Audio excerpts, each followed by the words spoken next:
it's Jazz at Red Panda Reads, and today I'm going to talk to you about The Toy Makers by Robert Dinsdale. I read this book over December and absolutely fell in love with it. It is enchanting, it is terrifying, it is absolutely gorgeous. It is a magical realism book spanning about 50 years from 1906 to 1953, set in London.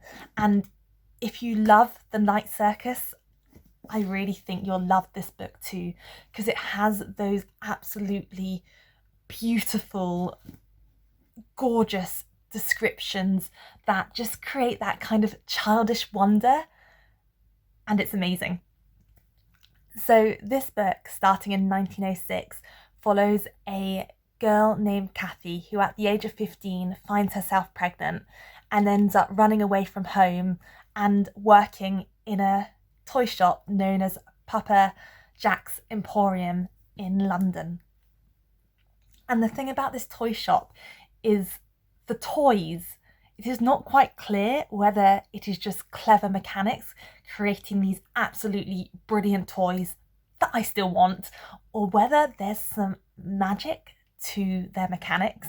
So there's everything from a castle in the sky to mechanical toys which seem so lifelike that if it's, for example, in the shape of a bear, it will absolutely terrify kids, or if it's a dog, it will be your companion. You can teach it tricks, it will go and fetch, and it's just absolutely gorgeous. There are also these trees which are packed in these tiny boxes, and when you open them they spring out, and these colourful paper trees basically plant themselves into your home. So perfect for Christmas.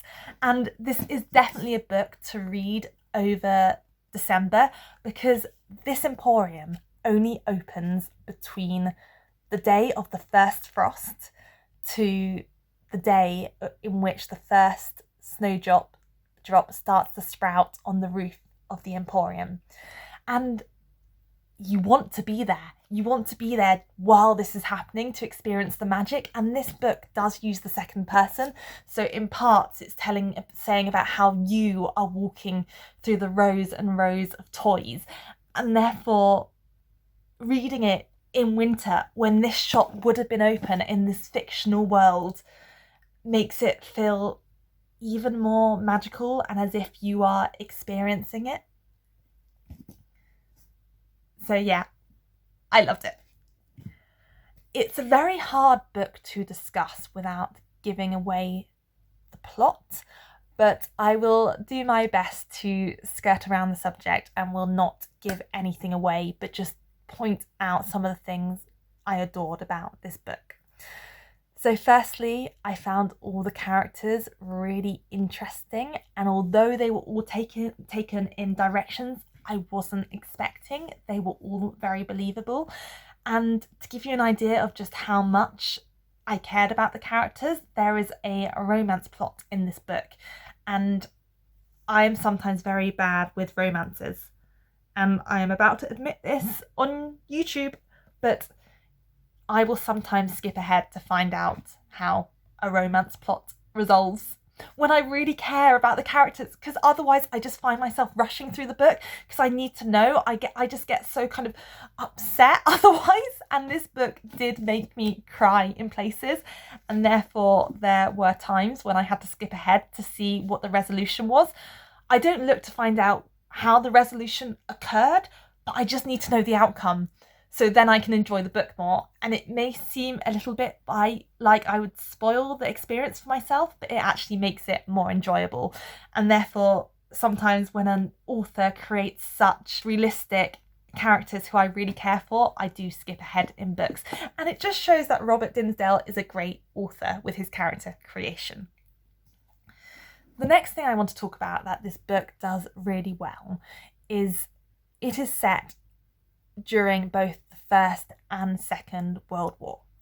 And with the First World War in particular, there is a lot of focus not on what happened in the war itself, but on those soldiers who came back from the war, with a particular focus on the effects of their mental health from what they saw and what they had to do. and how these soldiers who came back tried to deal with it and how they weren't necessarily getting the help that they needed. And the fact it incorporated that into this book, which initially on the surface just feels like a fun magical toy shop, was absolutely brilliant. It's also interesting how that, of course, the toy shop sells toy soldiers, and from the beginning you have the two brothers with the toy soldiers having battles with each other, and there is almost this parallel that these toy soldiers have no choice. They're just put into battle and they just fight. And just as when some of the characters have to go to war, they have no choice. They have to fight in these battles, which in a way aren't theirs. They're just being told what to do and when, and they have no choice in it. And it really makes you question how toys can actually be used to glorify war. So I think the last things I want to say is it is a story about family, about love, about working in a magical toy shop and the effects of war on people's mental health. And there is this one quote in it, which I may get wrong because I can no longer find the quote. So I am quoting my memory of the quote, which is, "Children play with toys to be adults and adults play with toys to be children." Can you imagine just the word discuss under that and having to write an essay on it in your English class? And that just, I think it would be great. So if you want to go away and write an essay on that, I would love to read it. Let me know if you've read this book or if you're going to read this book, because I'd love to talk to you about it. I was just mesmerised, and it goes in a direction that I was not expecting, and it was wonderful. And so take care, everyone. Amber and I